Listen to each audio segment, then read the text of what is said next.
un sac à sperme. Des kahbas devant la Kaaba. Oh! Et vous allez me dire que c'est le bon soupçon, ça? Vous allez me dire que ces gens, ils ont changé du jour au lendemain? Arrêtez de vous mentir à vous-même, à être dans le déni le plus complet, bande d'abrutis. Normalement, c'est pas à moi de le dire. Mais non, les imams, ils sont occupés à faire des moukhabala en forêt. En fait, certains, je pense, vous n'avez pas compris c'est quoi le principe du bon soupçon. Le bon soupçon que nos pieux prédécesseurs pratiquaient, vous savez, c'était à quel moment? C'était lorsqu'ils voyaient une personne faire une action qui était mal en apparence. Ils essayaient de lui trouver une excuse, c'est-à-dire qu'ils voient une personne, un musulman, faire une action qui est mauvaise en apparence ou qui peut être interprétée de manière très mauvaise, mais vraiment genre en apparence. Par exemple, ils voient quelqu'un avec une bouteille d'alcool dans sa main. Bah, en apparence, on peut se dire que mais qu'est-ce qu'il fait avec une bouteille d'alcool? Bah là, ils se disaient peut-être que voilà, il l'a trouvé par terre et il va l'acheter. Vous voyez, c'était ce genre. Ou alors même des fois, c'était des paroles graves, il les a interprétées carrément en se disant non mais peut-être qu'il récite en fait une parole de Pharaon qui est citée dans le Coran. Vous voyez, c'était ça. C'était pas genre il voyait des gens faire des adorations et se repentir et non mais je pense qu'il est sincère, je suis dans le bon soupçon. Non, pas du tout. En fait, là, si tu vois un musulman faire une bonne action et que tu penses un instant dans ta tête que c'est mauvais, c'est pas une question de bon soupçon du tout là. T'es dans une erreur extrêmement grave et t'es dans un péché.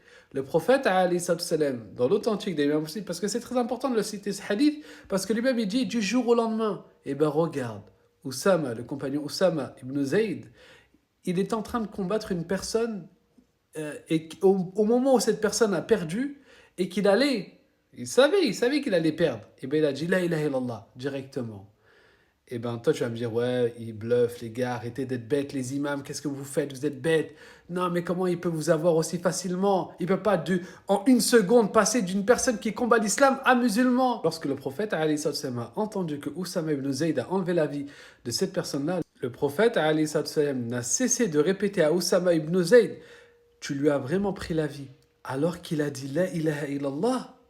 Et il lui a répété, au point que Osama il disait, j'aurais aimé après ce jour embrasser l'islam, c'est-à-dire que je n'ai pas connu l'islam et que je rentre dans l'islam et que tous mes fautes soient effacées. Tellement il a senti du regret et il a pris conscience de la gravité de l'action qu'il avait fait. Le prophète, alayhi salam, dans une autre version, lui a dit, lui as-tu ouvert la poitrine pour savoir s'il était sincère ou pas? Donc là, la sœur, et n'importe qui peu importe, une personne, même Hachakom, il vendait de la drogue, il faisait des films bizarres ou je ne sais quoi, en apparence, le lendemain, il dit c'est bon, j'arrête tout, je me repens, vous vous taisez, vous n'êtes pas notre Seigneur. Il n'y a que Allah Azzawajal qui connaît le contenu des poitrines.